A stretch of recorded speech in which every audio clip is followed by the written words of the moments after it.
Les lumières m'enveloppaient alors que je m'admirais dans le miroir dans ma robe préférée, son tissu doux caressant doucement ma peau, comme s'il était fait spécialement pour moi. Cette robe longue, qui arrivait jusqu'aux chevilles mais comportait audacieusement une fente sur le côté droit, juste au-dessus du genou, était mon atout pour reconquérir le cœur de mon mari. Aujourd'hui, si tu veux, je te ferai saliver, me murmurai-je en laissant échapper un sourire malicieux tandis que j'ajustais les plis de la robe, mes doigts glissaient doucement sur le décolleté, luttant pour contenir la générosité de mes formes. Je suis une femme dotée de la nature, avec des courbes qui défient toutes les tenues. Mon corps voluptueux et capricieux restait inchangé, peu importe combien je mangeais ou ne mangeais pas. Je n'avais pas besoin du tumulte des gymnases ni des restrictions des régimes. Ma silhouette est restée intacte, comme si elle avait été sculptée par les dieux eux-mêmes. La robe a toujours été mon allié dans les nuits de conquête, symbole de pouvoir pour moi alors que je me replonge dans les souvenirs des rencontres passées, des regards complices et des rires partagés. Le parfum des roses fraîches remplissait la pièce. C'était mon 2e anniversaire avec mon 2e mari et chaque détail, chaque geste résonnait avec la promesse d'amour éternel que nous partagions.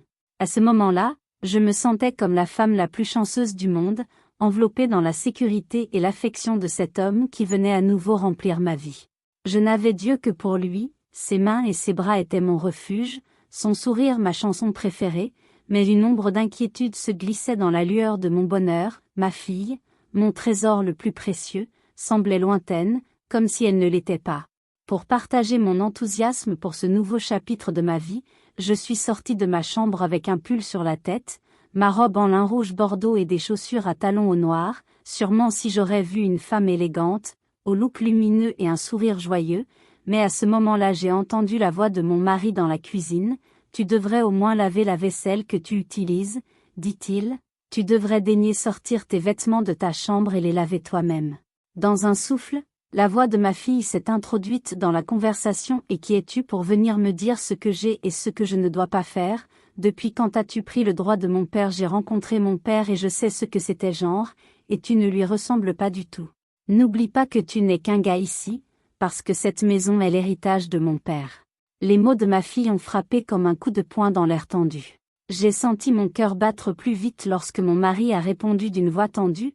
« Alors ce type va arrêter de t'apporter de la nourriture à la maison, elle n'a pas été découragée, eh bien, je me fiche de ce que tu fais, en plus, je peux rester ici avec mon travail, personne ne t'a demandé d'apporter des choses. » La discussion devenait de plus en plus animée, et j'étais coincée au milieu avec le sentiment que le bonheur que j'avais ressenti quelques instants auparavant était un peu écrasé à ce moment-là, parce que j'aimais mon mari de tout mon cœur, mais j'aimais aussi ma fille, et je ne pouvais pas laisser cet espace entre eux augmenter. Avec détermination j'ai appelé mon mari depuis la chambre. « Bébé, tu es prêt? Souviens-toi que nous devons y aller. »« Oui, je suis prêt, » répondit-il en quittant la cuisine d'un pas ferme. Derrière lui, ma fille avait encore une expression dédaigneuse sur le visage. Je suis allée vers elle affectueusement et j'ai essayé de calmer la tempête qui s'agitait en elle. « Ma fille, rentrons bientôt, ne te couche pas trop tard, » lui ai-je dit en une voix douce. Elle n'a rien dit, a simplement hoché la tête et est passée devant moi, sa respiration lourde résonnant dans le silence de la maison. À ce moment-là, je savais que cette situation ne serait pas facile à résoudre, mais j'étais déterminée à faire tout ce que je pouvais pour nous garder ensemble. La nuit fut baignée d'une séduisante tristesse. Lorsque nous rentrâmes chez nous, il était juste après minuit. Mon mari avait encore une bouteille à la main et sa voix fredonnait une mélodie qui résonnait dans l'air comme un murmure de complicité. Nous sommes entrés dans la pièce et, dans un moment d'audace, il a dit « Maintenant oui, ma chérie, laissons libre cours à cet amour qui nous consume, décollons. » Avec la bouteille à la main et pendant qu'il me regardait, il but une autre gorgée, puis comme si la nuit avait été trop longue pour lui, il s'assit sur le bord du lit et s'allongea lentement jusqu'à s'endormir complètement. Sa respiration lourde remplissait la pièce, transformant l'air en une symphonie de grondements qui résonnait comme un moteur. « Vas-y », me murmurai-je en regardant sa silhouette endormie. Cependant, malgré la déception momentanée, un sentiment d'acceptation résignée m'envahit. « Mais bon, » me dis-je en m'installant à côté de lui sur le lit. Le bonheur n'est pas seulement cela, et avec cette pensée réconfortante, j'ai fermé les yeux, laissant le doux murmure de la nuit nous envelopper dans son étreinte. sachant que notre amour était plus qu'un instant passager, c'était une constante. Même dans les moments les plus inattendus et les plus banals, le soleil filtrait à peine timidement à travers les rideaux lorsque je me réveillais. Comme tant d'autres matins, la routine m'appelait avec des murmures insistants, me rappelant mes obligations. Je devais partir tôt au travail, comme d'habitude, réveiller mon mari pour qu'il puisse également accomplir ses tâches quotidiennes. Cependant, ce matin-là, quelque chose n'allait pas. Ma main cherchait la chaleur familière du corps de mon mari, mais ne trouvait que le froid des draps vides. Un léger malaise m'envahit. Me sentant dérangée, j'ai observé le désordre dans la pièce avec des pas silencieux et je me suis dirigée vers la salle de bain. « Ça va, ma chérie ?» ai-je demandé, le trouvant au bord de la baignoire, le regard vide dans le vide. Son visage habituellement serein était désormais masqué par une expression de malaise. Il m'a regardé avec des yeux fatigués, reflétant une tempête d'émotions.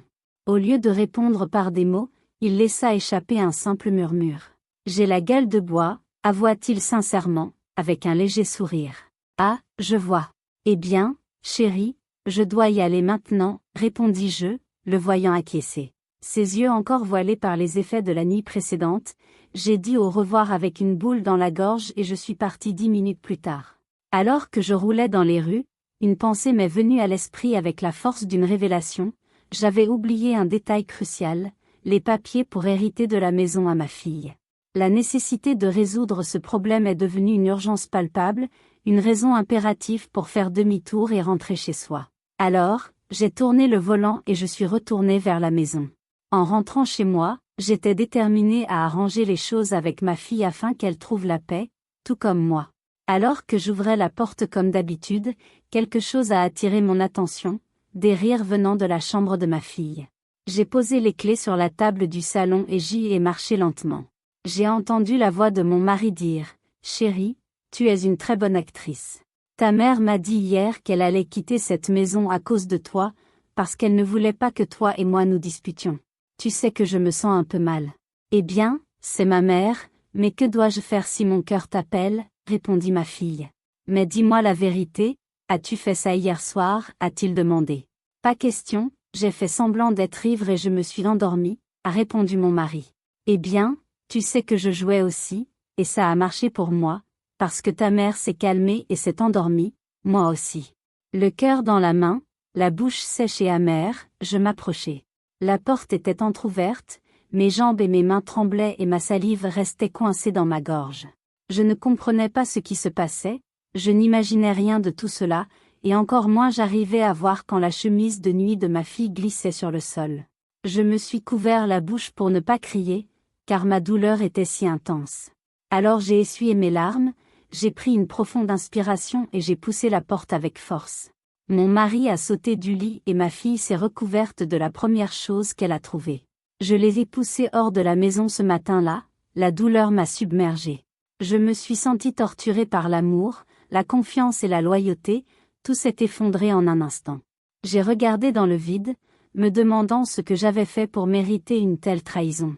La lumière du soleil s'est cachée et est devenue un océan de larmes dans lequel je me suis plongée à la recherche de réponses. Dans le silence de ma douleur, je n'ai pas quitté la maison pendant 2 jours. Je n'ai rien mangé de solide, j'ai juste bu et bu jusqu'à être fatiguée. J'ai changé mon numéro de téléphone pour ne pas voir le numéro de la personne qui vivait avec moi pendant 2 ans. Même si je ne sais vraiment pas depuis combien de temps ils ont fait cela dans mon dos, le fait est que ma fille est venue me voir hier soir pour me demander pardon et me supplier de lui donner l'appartement. Il est naturel de se sentir dépassé par cette situation complexe et douloureuse. Donner l'appartement à sa fille peut sembler une solution immédiate, mais il est important de considérer tous les aspects avant de prendre une décision aussi importante. Pensez à parler à un professionnel ou à un ami de confiance pour obtenir différents points de vue sur la situation. Parfois, un peu de distance peut apporter de la clarté. N'oubliez pas de prendre soin de vous pendant ce processus. Vous n'êtes pas responsable du comportement des autres et vous méritez de retrouver la paix et le bonheur. Je suis là pour vous écouter chaque fois que vous avez besoin de moi. Bien entendu, je vous recommande de vous abonner à ma chaîne et d'activer la cloche pour recevoir toutes les notifications. N'oubliez pas de laisser un like, c'est une excellente façon de montrer votre soutien.